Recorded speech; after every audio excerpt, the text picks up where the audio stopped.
Student of class 9th, welcome to STVP online Hindi classes. बेटा, आज की इस वीडियो में हम अपने जो काव्य खंड है वो शुरू करने जा रहे हैं।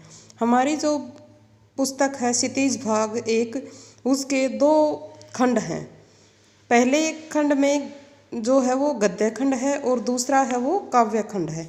गद्य खंड का 1 और 2 पाठ हमने किया है, जिनके नाम है दो बैलों की कथा और लहासा की ओर। आज हम काव्य खंड की जो अपनी फर्स्ट पोयम है उसकी व्याख्या करेंगे, उसका सरलार्थ हम करेंगे। तो काव्य खंड में जो हमारी पहली पोयम है वो है साखियाँ।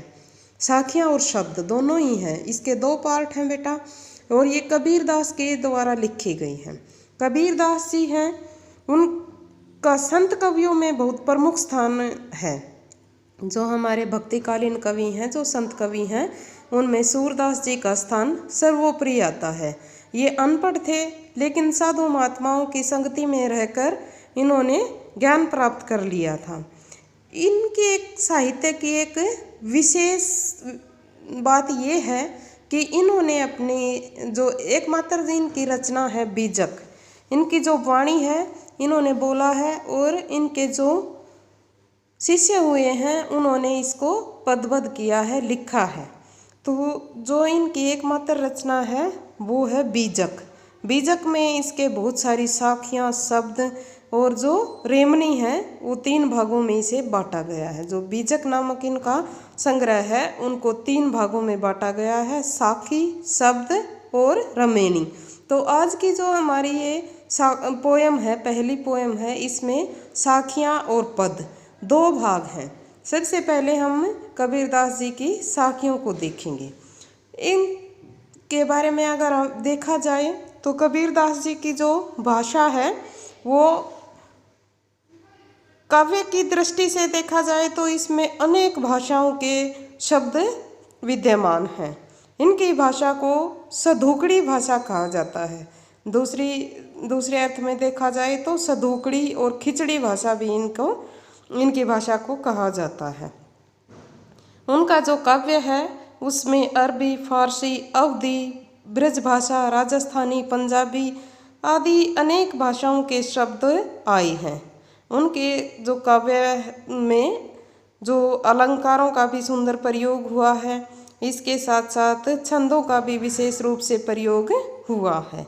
इस प्रकार हम कबीरदास जी की जो पहली पोयम है हमारी, जो अपने सिलेबस में है, साखियाँ और शब्द, तो आज हम इनकी साखियों को देखेंगे। इनकी मैं आपको एक एक लाइन पढ़कर व्याख्या बताती हूँ, आप ध्यान से सुनिएगा। व्याख्या यदि हम करेंगे तो सबसे पहले हम क्या लिखेंगे? प्रसंग लिखेंगे। प्रसंग के अंतर्गत क्या आ जाएगा? संदर्भ भी बोलते हैं प्रसंग को। दूसरी भाषा में जो प्रसंग है उसको संदर्भ भी दूसरे शब्द में हम कह सकते हैं। संदर्भ का या प्रसंग का मीनिंग ये है कि उसमें हम ये बताएंगे कि ये कहाँ से ली गई है और किसके द्वारा रचित है। तो प्रसंग इसका क्या हो जाएगा? प्रस्तुत साखियाँ या प्रस्तुत साखी हमारी हिंदी की पाठ्य पुस्तक क्षितिज भाग 1 में संकलित साखियाँ एवं शब्द पाठ से ली गई हैं, जिसके रचयिता कबीरदास जी हैं। इन साखियों में उन्होंने ईश्वर भक्ति और भक्त के जीवन के बारे में बताया है।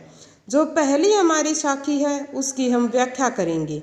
मान सरोवर शुभर जल, हंसा केरी कराही, मुक्ता फल मुक्ता चुगे, अब उड़ी अनंत न जाही। देखो, जो हिंदी साहित्य में जो कई शब्द ऐसे हैं जिनका एक अलग अर्थ निकलता है। जैसे यहाँ पर हम मानसरोवर को देखें तो मानसरोवर एक झील का नाम है, लेकिन हिंदी साहित्य में उसे यहाँ पर मानव मन या मानव के हृदय के रूप में प्रयोग किया गया है। तो मानसरोवर का मीनिंग एक झील और मानव मन और हृदय के रूप में यहाँ पर प्रयोग हुआ है। अब सुभर मीन्स क्या होता है? सुभर मीन्स होता है भरा हुआ। और आगे वाला जो शब्द आया है यहाँ पर हंसा, हंसा यहाँ पर हंस के लिए प्रयोग किया गया है। और जो हिंदी साहित्य में भक्तिकालीन जो साहित्य है उसमें बार बार आएंगे ये शब्द मानसरोवर और हंसा। तो मानसरोवर का मीनिंग क्या बताया था मैंने? मानव मन। मानव हृदय। और हंसा यहाँ पर किसके लिए, हंस का यहाँ पर प्रयोग किसके लिए किया गया है, जीवात्मा के लिए किया गया है। केरी मीन्स यहाँ पर क्या हो गया, क्रीड़ाएं, क्रीड़ाएं क्रियाएं जो खेलते हैं हम। कराही, इसी प्रकार मुक्ता फल का हो गया यहाँ पर मोती, मुक्ति रूपी जो फल होता है। और मुक्ति रूपी फल किसे माना गया है, भवसागर को पार करके जो जन्म मरण से मुक्ति पाना है उसे यहाँ पर मोती के समान माना गया है। अब उड़ी अनंत न जाही, अनंत होता है कहीं और दूसरी जगह न जाना। ठीक है, अब हम इसकी व्याख्या देखते हैं। तो व्याख्या में क्या आ जाएगा, मानसरोवर सुभर जल, हंसा केरी कराही। यहाँ पर कबीरदास जी कहना चाहते हैं कि जो मेरा मन है, जो मन रूपी मानसरोवर है, वो भक्ति रूपी जल से परिपूर्ण है। अर्थात मेरा मन भक्ति रूपी जल से भरा हुआ है। और उस भक्ति रूपी जल से भरे हुए मन में क्या हो रहा है, उसमें जो मेरी आत्मा है वो हंस की भांति क्रीड़ाएं कर रही है। जिस प्रकार हंस मानसरोवर झील में क्रीड़ाएं करते हैं, उसी प्रकार मेरे मन में भक्ति रूपी जो जल है वो भरा हुआ है। और जो आत्मा रूपी हंस है वो तरह तरह की क्रियाएं, तरह तरह की क्रीड़ाएं, तरह तरह के खेल खेल रहे हैं, तरह तरह की क्रीड़ाएं कर रहे हैं। मुक्ता फल मुक्ता चुगे, अब उड़ी अनंत न जाई। आगे कबीरदास जी कहते हैं कि इस प्रकार से क्रीड़ा करती हुई जो आत्मा है वो मुक्ति रूपी, भवसागर से मुक्त होने रूपी जो मोती है उसको चुग रही है। वह उसमें इस क्रीड़ा में यानी कि इस खेल में वह आत्मा इतनी लीन हो चुकी है कि वह उड़कर कहीं और नहीं जाना चाहती है। यानी जो मानव मन है, जो भक्त का मन है, वो इतना लीन हो चुका है ईश्वर भक्ति में मुक्ति पाने के लिए कि इस काम को छोड़कर वो कुछ भी नहीं करना चाहता है और न ही कहीं उड़कर कहीं और दूर जाना चाहता है। इस प्रकार हमारी ये साखी है, इसका हम विशेष देखेंगे। सबसे पहले हमने प्रसंग बताया, फिर इसकी व्याख्या की। अब इसका जो काव्य सौंदर्य या विशेष है वो हम देखेंगे। विशेष में क्या आ जाएगा, भाषा सरल सहज है, दोहा छंद का यहाँ पर प्रयोग हुआ है, रूपक अलंकार है। और मुक्ता फल मुक्ता चुगे में अनुप्रास अलंकार आया है। मैं वर्ण की यहाँ पर बार बार आवृत्ति होने के कारण यहाँ पर कौन सा अलंकार है, अनुप्रास अलंकार है। यहाँ पर मानसरोवर को मनुष्य के हृदय के रूप में और हंस को आत्मा के रूप में दर्शाया गया है। जो जीवात्मा रूपी हंस है वो क्या चुगना चाहता है, मुक्ति रूपी मोती चुगना चाहता है। यानी कि इस भवसागर को पार करके वह मुक्त होना चाहता है, परमात्मा में ही लीन होना चाहता है। अब हम देखेंगे इसकी जो दूसरी साखी है वो, प्रेमी ढूंढत मैं फिरो, प्रेमी मिले न कोई, प्रेमी को प्रेमी मिले, सब विष अमृत होई।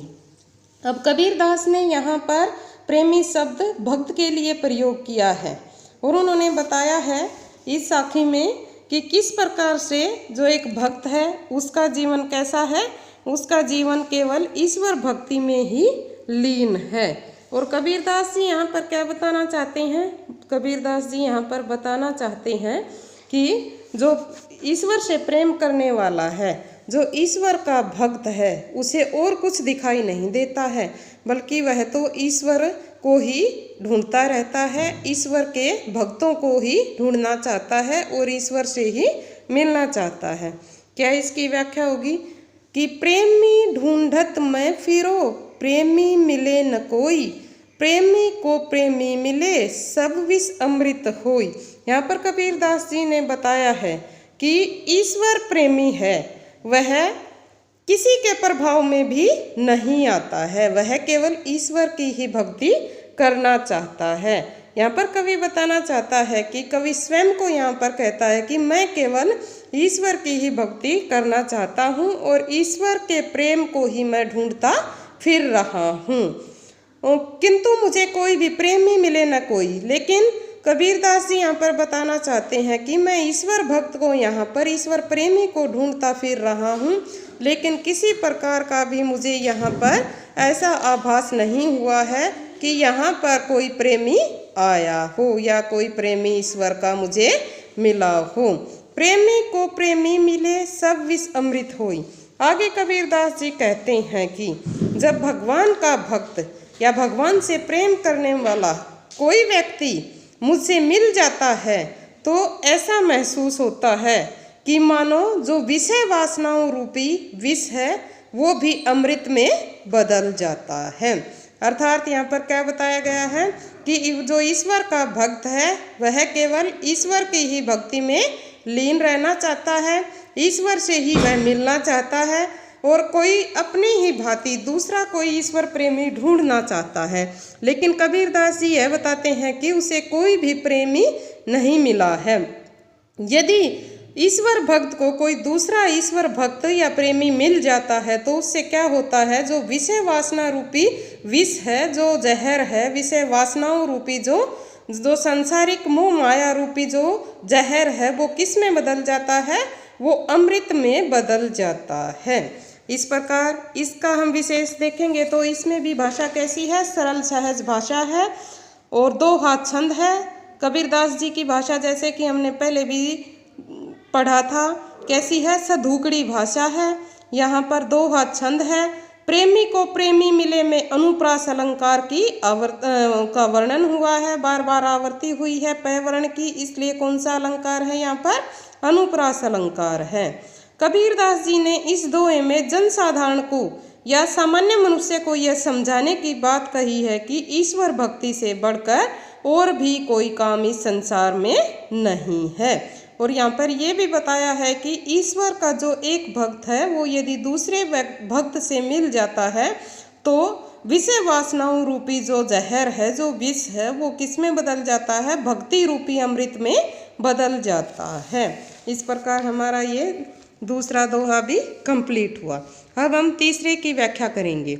हस्ती चढ़िए ज्ञान को सहज दुलीचा डारी, समान रूप संसार है भूखन दे जकमारी।